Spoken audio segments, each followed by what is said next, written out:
کھڑی شریف میرپور آزاد کشمیر میں جشن عید میلاد النبی صلی اللہ علیہ وآلہ وسلم پورے مذہبی جوش و جذبہ، عقیدت و احترام سے منایا گیا۔ عاشقان رسول صلی اللہ علیہ وسلم نے بڑی تعداد میں شرکت کی اور دن بھر مختلف مقامات پر چھوٹے بڑے جلوس ریلیاں برآمد ہوتی رہی، جو روایتی راستوں سے گزرتے ہوئے مرکزی جلوس جامع مسجد جاتلاں، پل منڈا، کھڑی شریف دربار اور اس کے گرد و نواح پہنچ کر اختتام پذیر ہوتے رہے۔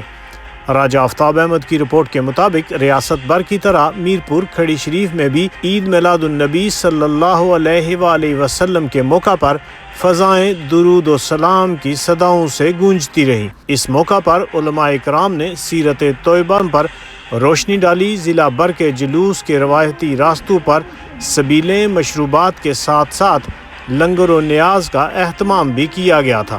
دعوت اسلامی کے زیر قیادت مرکزی جلوس پل منڈا جامع مسجد سے بعد از نماز جمعہ برآمد ہوا، جو نماز مغرب کے قریب دربار عالیہ کھڑی شریف اختتام پذیر ہوا۔ اس موقع پر ریاستی استحکام اور امت مسلمہ کی سربلندی کے لیے خصوصی دعا بھی کی گئی۔ رپورٹ راجہ آفتاب احمد، KFT نیوز، کھڑی شریف، میرپور آزاد کشمیر۔